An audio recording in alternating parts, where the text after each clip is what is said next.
Fala galera, nós estamos aqui para o primeiro podcast que nós vamos fazer, Papos da Vida. Nós estamos aqui com um convidado mais que especial, Gustavo Paiva, direto de Brasília. E aí, Guga, como é que tá? Fala, Danilo, bate aqui em cima, né? Como que é o toque, amor? High five? É nóis, bate em cima aqui. Como é que tá aí, Guga? Feliz de estar aqui com vocês, tudo bom, gente? Prazer estar aqui nesse podcast e compartilhar um pouco aí de tudo, da vida, ministério, tudo mais, né? Glória a Deus. Guga, nós estamos aí em uma semana profética, né? E nós sabemos que você é uma voz profética que foi levantada no Brasil, né? Mas nós sabemos que o Gustavo, lá atrás, começou com música, adoração. Nós queríamos saber aí um pouquinho de você, como é que foi essa transição, o despertar, o chamado, o propósito que você entendeu que era hora de migrar, né? Para ir dar destino para esse chamado que você teve. Então, Danilo, a gente acredita que a vida é uma jornada, né? Não é um tiro de 100 metros, é uma maratona, né? E de tempos em tempos Deus vai trazendo palavras e vai mudando a forma de se fazer. Sempre sobre os mesmos valores, os mesmos princípios, mas a forma de se fazer, reino de Deus, vai mudando durante os tempos, né? Sim. Então a gente começou com nova geração, na verdade. Começou com a banda do louvor local da igreja e a gente gravou um CD e o CD começou a correr, as músicas começaram a correr. E aí a gente começou a aceitar agenda, ia para um lugar, ia para o outro. Nossa primeira agenda foi em Goiânia. Que legal. Ali fica, sei lá, 200 e poucos quilômetros de Brasília. Talvez 16 anos atrás. Um pouco mais, um pouco menos, sei lá. E aí a gente foi para Goiânia, primeira agenda, segundo, e começamos a rodar o Brasil, começamos a fazer canções. E aí começamos a participar dos maiores congressos, né, que o Brasil tinha na época. Que legal. Tocamos em estádios, gravamos com pessoas relevantes, recebemos convites para ir para fora, para abrir turnê no Hillsong United nos Estados Unidos. Muita coisa legal aconteceu. Em um determinado ponto, o Senhor começou a ministrar no meu coração que aquilo não era o fim, era o meio. Deus estava criando um núcleo central do nosso ministério com adoração, mas não era só uma expressão de música. Nós deveríamos abrir outros braços. Então, a Nova Geração se tornou uma organização. E essa organização visava equipar, treinar, levantar e inspirar líderes, jovens adultos para as esferas da sociedade. Então, a gente está fazendo isso há 11 anos. Então, tem 11 anos. E o marco inicial foi uma conferência que nós fizemos em Brasília, que se tornou uma conferência de expressão nacional, que é a Conferência Nova Geração. E começamos a rodar o país fazendo conferências e discipulando líderes, né?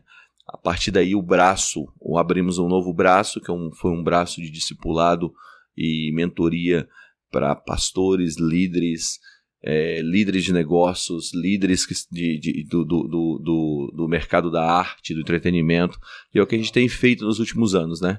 E 3 anos e meio atrás eu assumi a igreja local. Então é meio que um monte de coisa que veio acontecendo e veio mudando nos últimos anos. Foi aí formando a base completa aí. Hoje, como eu falei, a gente tem esse programa chamado Builders, que é um programa de liderança para pastores e líderes, não só para pastores e líderes, mas para empresários, para artistas. Tá sendo bem legal, tá sendo um trabalho diferente. Direcionado aqui para 7 esferas aí. Justamente. Ótimo. Justamente. Que legal. E nesse cenário, nós sabemos que o Senhor que conduz, claro, mas nós sabemos que existe uma responsabilidade, né? E nos últimos anos aí, né, o Brasil ele vem aí passando por vários atritos, né? Crise financeira, depois crise política, depois veio a pandemia, e obviamente isso traz um impacto para a igreja brasileira, falando de um modo geral. E aí, qual o seu discernimento, a sua visão do Brasil, né, do que ocasionou isso e para onde o Senhor está querendo levar aí, apontar a igreja brasileira para esse próximo ano de 2022? É engraçado porque a pandemia ela bate depois de um dos maiores eventos que o Brasil já teve nas últimas décadas, que foi o Descendo, né? Sim. Todo mundo levantando tênis nos estádios, né? E dizendo eu vou. E de repente o eu vou virou eu fico, né? E não que Deus eliminou o eu vou. Eu acredito que antes do id tem um vinde. Ok. Né? Jesus sempre falou vinde a mim. Depois ele enviou. É isso. Então eu acredito que esses 2 anos foram 2 anos de pandemia, que nós estamos aí ainda no finalzinho dela, se Deus quiser. Amém. Que foi meio que um ajuste de rota, né? estava conversando com o Heidi Baker e eu perguntei para ela qual é o principal desafio no campo missionário. Você está há anos no campo missionário. Ela disse, olha, sempre o principal desafio são os missionários. Não é a falta de recurso, não é a falta de trabalho, mas são os próprios missionários. Então eu acredito que nesse tempo, primeiro, Deus chamou a gente para dentro, né? Para Ele novamente. Muitas vezes a gente acha que o destino é um lugar, mas o destino é uma posição. Exato. Quando Deus tira o povo do Egito, o objetivo não era levar para a terra. A gente acha que era para levar para a terra prometida. Mas quando Moisés entra diante de Deus, ele diz, deixa meu povo ir para me adorar no deserto. O objetivo era o encontro. Então era o encontro para depois chegar numa promessa. E eu acho engraçado isso, porque Deus fala, vocês vão, mas antes vocês vão me encontrar. Vocês vão chegar lá, mas antes vocês vão me encontrar. Então o objetivo é o encontro que leva a uma promessa. Porque muitas vezes quando a gente chega na promessa sem o encontro, a promessa se torna mais valiosa do que aquele que te chamou. É verdade. Né? Infelizmente isso a gente vê muito acontecer, né? Então eu acho que o primeiro cenário foi esse. Foi um cenário de revermos o local. Né? A galera começou a voltar para a igreja local. Tinha uma coisa que estava acontecendo no Brasil, que parte dele foi muito bom, mas parte foi muito ruim, que foi os movimentos. Sim. Então você tinha muito movimento nascendo no Brasil, e esses movimentos, alguns deles, ou parte deles, era um repúdio à igreja, não um colaborador do corpo, mas um repúdio ao corpo. Né? O cara não me deixa fazer algo na igreja local, então eu vou fazer esse movimento.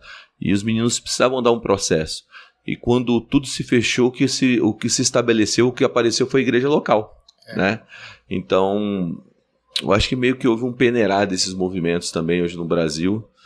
E eu acho que uma terceira coisa que aconteceu desse movimento, esse movimento dos céus, eu acho que a gente conseguiu enxergar coisas que a gente não enxergava antes. Tava todo mundo muito rápido, Danilo. Verdade. Quando você tá correndo, de repente muito rápido, de repente as coisas começam a ficar um pouco mais lentas. Você começa a perceber, cara, esse negócio sempre esteve aqui. Eu não conseguia ver que esse negócio estava aqui. Né? Abriu a visão, né? Ampliou a visão. Ampliou a visão pela velocidade mais devagar, pelo slow, né? Aquela coisa mais devagar, né? A gente estava correndo muito rápido. Sim. E eu acho que isso fez a gente valorizar coisas que até então a gente não valorizava de uma forma efetiva. Verdade. Né? Que é a família, senso de comunidade, a importância da igreja, a importância da família, a importância de uma casa, né? A importância de ter uma casa, de sentar numa casa, né? Então, acho que teve muita coisa aí que a pandemia evidenciou. Mas as palavras para o Brasil continuam as mesmas. Deus não errou nas palavras. Nós vamos continuar sendo um celeiro de missionários, nós vamos continuar indo para o mundo, vamos viver um avivamento e uma reforma na nossa nação. Deus não mudou. É isso.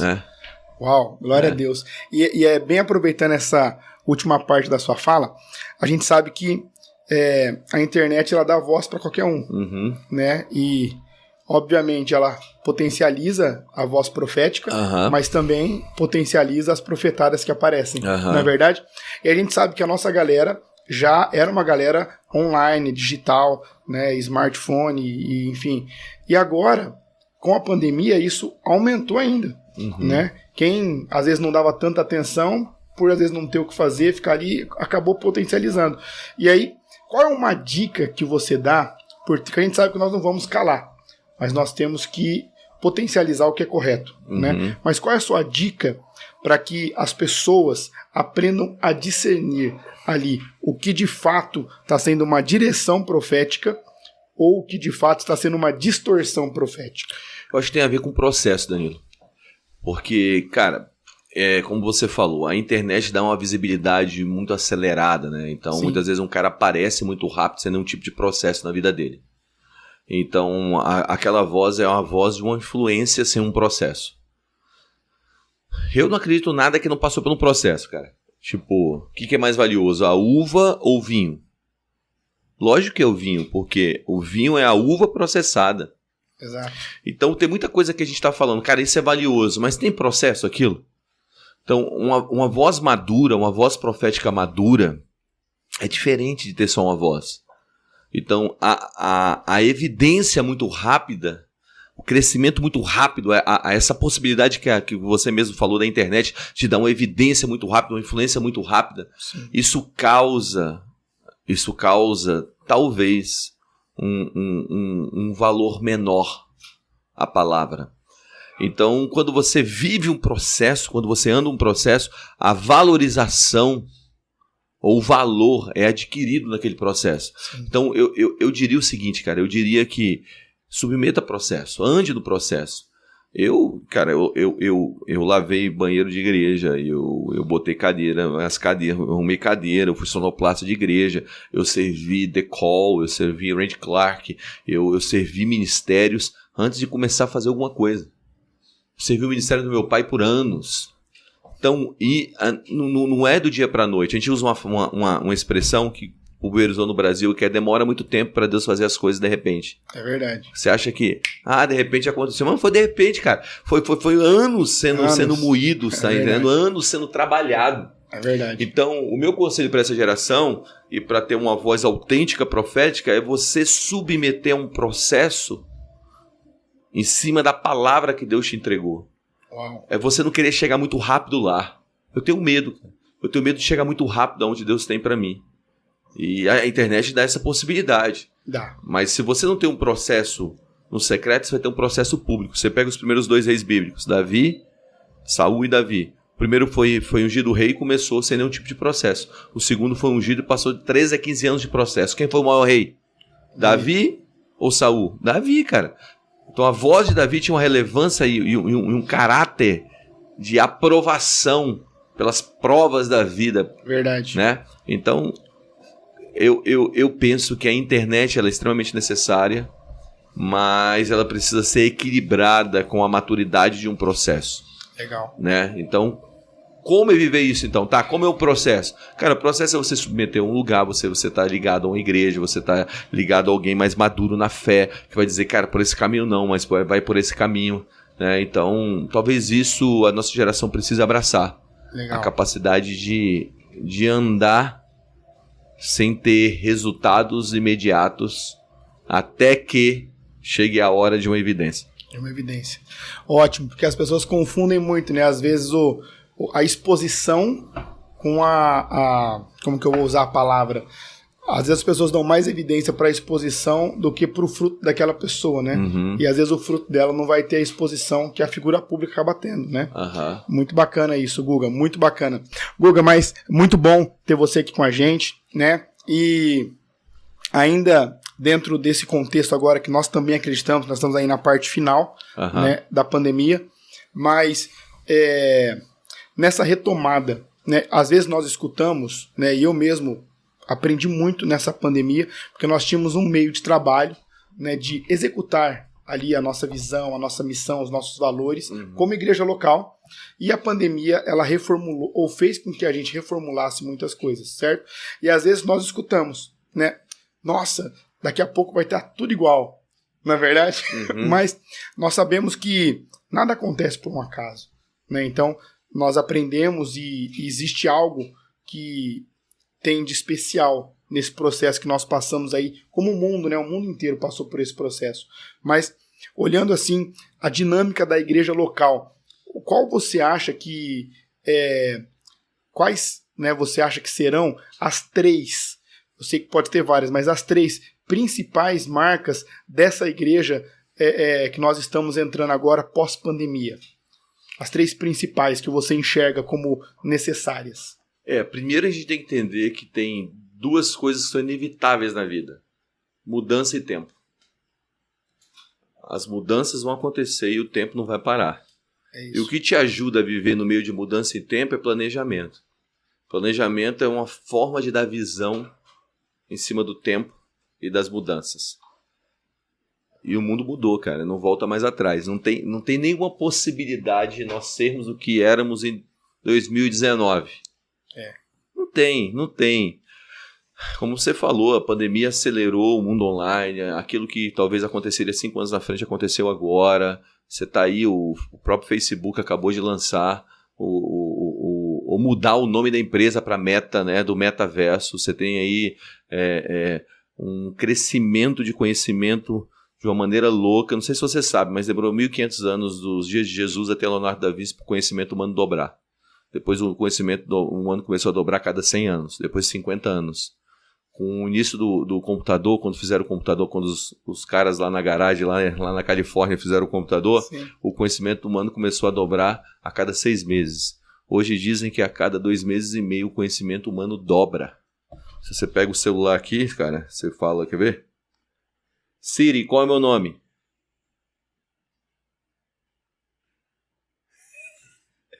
Siri, qual é o meu nome? Vamos lá, Siri, mesmo. Siri tá cansadinha, isso aí.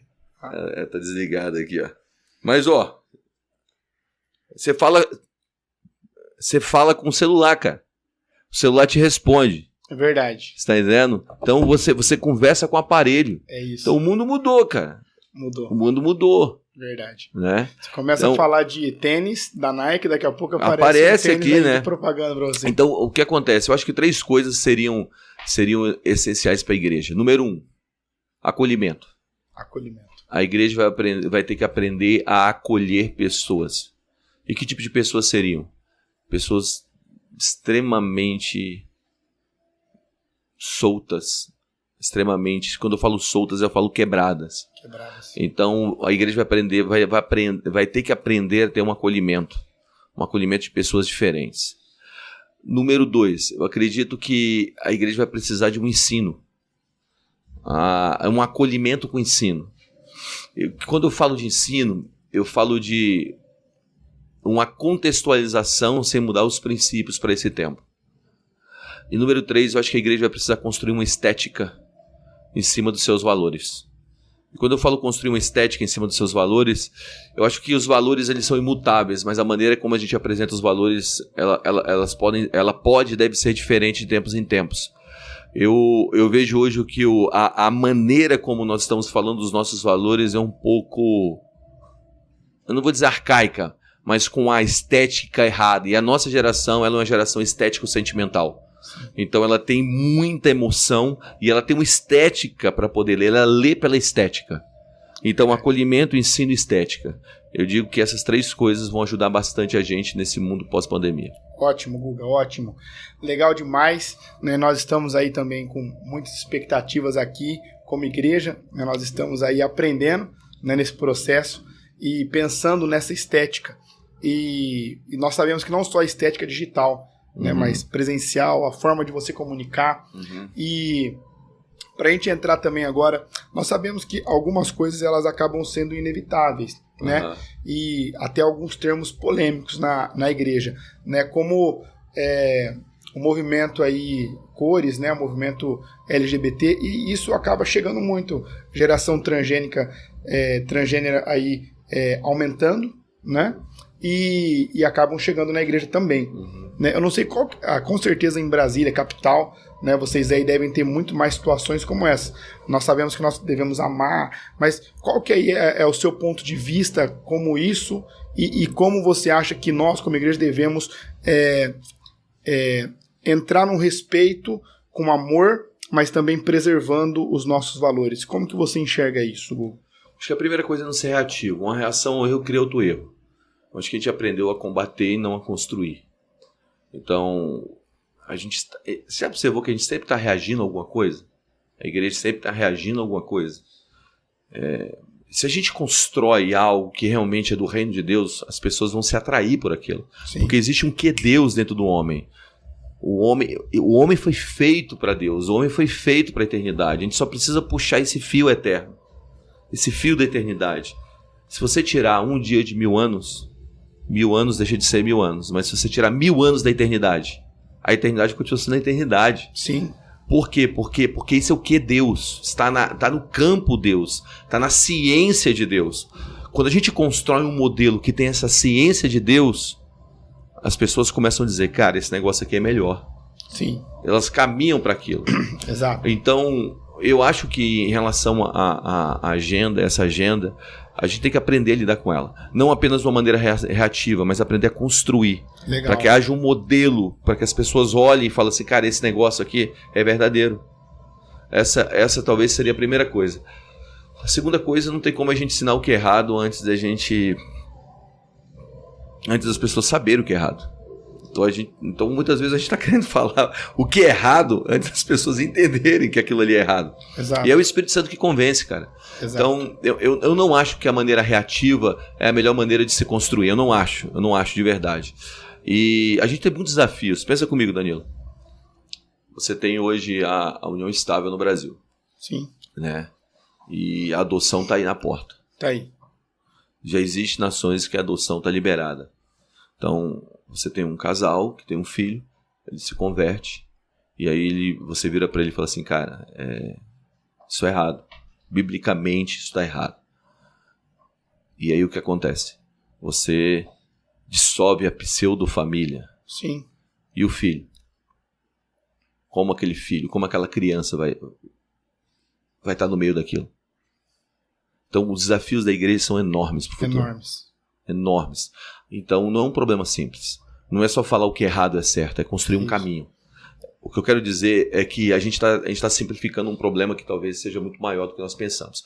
Então, a gente precisa construir um caminho. Legal. Então, eu continuo dizendo que errado é errado, mas a gente precisa construir um caminho de entendimento em cima dessa agenda. E eu acho que a igreja também, cara, fica muito tempo gastando só em reação. Sim. Eu disse algo num podcast que eu participei esses dias, e eu vou falar aqui também, talvez seja um pouco polêmico assim, mas lá vai a bomba aí. Pra cima, papos da vida, vale tudo, aí. Né, amor? A galera aí, ó. Eu acho que a gente acha que o Brasil é Israel de Deus. Que o Brasil é o Israel do Senhor. Mas talvez a gente não seja, talvez. Eu tenho pensado sobre isso e eu quero jogar para que as pessoas pensem. Sim. Talvez a gente seja a Babilônia, cara. Talvez a gente viva no meio de uma Babilônia e a gente seja um Israel dentro da Babilônia. E quando a gente vive como Israel dentro da Babilônia, talvez o nosso modelo operacional de como nós somos ou como fazemos igreja mude para todos os campos. Exato. Então, não sei. É uma hora da gente começar a pensar com mais intencionalidade nessa agenda. E como a nossa agenda precisa ser construída, e não só reativa a algo, mas ser construída. Construa o reino, faça o reino aparecer. Pare de espiritualizar o reino, dê visibilidade ao reino. Mostre o reino de uma maneira clara. Tem muita gente falando de família, mas é o quarto casamento, cara. Aí você pega... Quarto casamento e o quarto não tá bom ainda. O quarto não tá bom, então você fala do reino, mas cadê a expressão do reino? Né? Então... Você mostra algo pior do que as pessoas têm. É isso. Aí então, não influencia, né? Não influencia. Então acho que o caminho é materializar o reino para que as pessoas olhem e falem, isso é legal. A gente se incomoda, a gente vive muito incomodado com o que o inimigo faz. A gente tem que começar a construir o que o reino diz que é. É isso. Acho que aí faz sentido. É verdade. E partindo nesse ponto, a gente começa a entender que muitas vezes a igreja, eu falo a igreja de um modo geral, ela acaba sendo muito mais influenciada do que influenciando. Uhum. Né? E você citou algumas vezes, né, de construir um caminho, de construir, de evitar a reação, mas estar um passo à frente. E quais aí as maneiras, aí, umas 2 ou 3 maneiras que você enxerga para que dê o início? Né? Nós pensamos, entendemos que nós precisamos construir, que nós precisamos mudar a forma que estamos sendo igreja. Quais aí os passos que você entende que são primordiais para esse início, para que a igreja aí comece a tomar essa posição, que nós sabemos que não é um tiro curto, mas que é algo a longo prazo, né? Mas esse start, seria esse start. A primeira coisa que eu acredito é você apagar a linha entre o sagrado e o secular. Ótimo. É você falar, cara, isso aqui é o reino, isso aqui é a sociedade. Não. Tudo é uma coisa só. A nossa mentalidade é uma mentalidade muito grega, muito platônica. É verdade. Platão pensa mundo superior, mundo inferior. O mundo superior é mais valioso do que o mundo inferior. E eles se interagem até, mas eles se tocam. Não. A igreja nasceu em Jerusalém. A mentalidade da igreja era de judeus. E judeu, ele não tem essa mentalidade, cara, que existe um mundo superior, um mundo inferior. A matéria tem importância. A gente tem que entender que a matéria é importante. Jesus ressuscitou em carne. Em carne, cara. É isso. Então por que a gente fala que o espírito é muito mais valoroso do que a carne? A gente pensa assim. Tanto que a gente fala, Cara, a carne, eu entendo as obras da carne. Okay. Eu entendo. Mas ele não está falando de matéria. Sim. Né? Ele está falando de desejos. Desejos, né? Então, o que eu penso é que a primeira coisa a gente tem que apagar essa linha. Porque a gente precisa de uma igreja que atue. Uma igreja que ame o mundo, ame a sociedade. Verdade, ótimo. Né? Então, apagando essa linha, nós vamos começar a viver uma vida de adoração de uma maneira plena. Como seria isso? Quando Jesus conversa com aquela mulher do poço, a mulher pergunta: onde nós devemos adorar? Nos montes de Samaria, nos templos de Jerusalém? Onde? Aí Jesus fala bem assim: olha, não é um lugar, é uma condição. Ele fala: ora, venha chegado que os verdadeiros adoradores adorarão o Pai em espírito e em verdade. Ele tira a mentalidade de lugar e coloca em condição. A condição é de adoração. Então, eu não entro em adoração, eu vivo em adoração. É isso. Então, o que eu faço? Eu faço o meu trabalho em adoração. Isso influencia e constrói o mundo em adoração. Que coisa mais sagrada do que uma vida de adoração? O núcleo central de uma vida é aquilo que você adora. Então, se você está fazendo a tua profissão, seja lá do que for, tu é um empresário, está administrando milhões ou bilhões, mas você tem Jesus como centro e entende que o teu trabalho é uma expressão de adoração, você começa a construir o reino. Começa a fazer toda a diferença. Então essa mentalidade dualista tem atrapalhado a expressão do reino de Deus. Legal. E a segunda coisa é você santificar a paixão. O que seria isso? Cara, eu tenho um chamado para política. Tenho uma paixão para entrar no mundo político. Mas talvez seja só a tua paixão. Talvez você tenha até um chamado. Mas talvez o seu chamado esteja hoje misturado com o teu ego, esteja misturado com os teus interesses. Então você precisa santificar a tua paixão. Então eu tenho um chamado para uma esfera, mas eu tenho que santificar a minha paixão, eu tenho que santificar o meu chamado.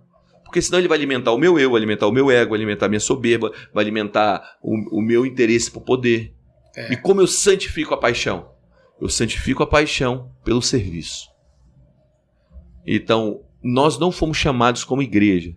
Isso aqui talvez seja a coisa mais importante dentro desse negócio de esfera. Nós não fomos chamados para dominar.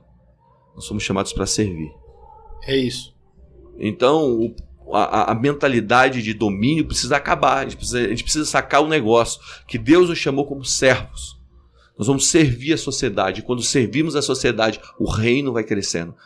Ele vai aparecendo. Aí a visibilidade do reino vai se tornando real. A expressão aumenta. E a terceira e última coisa é acreditar que as leis espirituais são muito mais concretas do que as leis físicas. É um pouco do que eu vou falar hoje. Você pegar isso aqui, ó. Isso aqui é concreto abstrato, essa mesa. Concreta. Essa caneca. Concreto abstrata. Concreta. Esse celular. Concreto abstrato. Concreto. Quanto tempo vai durar essa mesa? Sei lá, até a próxima queda. Esse copo, até a próxima queda. Esse iPhone, até o lançamento do próximo iPhone. É isso. Agora o teu espírito é concreto ou abstrato? A maioria das pessoas, onde eu pergunto isso, elas dizem abstrato. Mas quanto tempo vai durar o teu espírito? Eternamente. Nós estamos dizendo que aquilo que a gente enxerga é concreto. Mas aquilo que a gente não enxerga é abstrato. Sendo que as coisas que nós não enxergamos são muito mais concretas do que aquilo que a gente enxerga, cara. É isso. É né? forte isso, hein? Então o espírito vai durar eternamente. Eternamente. Legal. Aí os princípios espirituais não se manifestam no mundo físico, porque nós estamos dizendo isso aqui é abstrato. Não, isso aqui é concreto. Concreto. Tudo que é visível veio do invisível, segundo a palavra. É verdade. Então, dar visibilidade ao reino é enxergar o reino espiritual como algo mais concreto que o mundo físico. Esses 3 princípios talvez ajudariam a gente a plantar o reino de Deus agora. Fantástico, Guga. Muito bom esse tempo aí. Primeiro podcast Papos da Vida. Muito bom estar com você. Daqui a pouquinho nós vamos estar lá para o 4º dia da Semana da Virada. Amém. Tenho certeza que vai ser demais. Mais uma vez, muito bom ter você aqui, né? Já tivemos juntos em outras vezes, mas lá na outra cidade, em Marília ainda, agora um tempo novo, algo novo. Eu tenho certeza que vai ser sensacional. Amém. Deus abençoe. Pra cima. Valeu, galera. Muito bom estar com vocês. Até a próxima. Um abraço. Tchau. Tchau, tchau.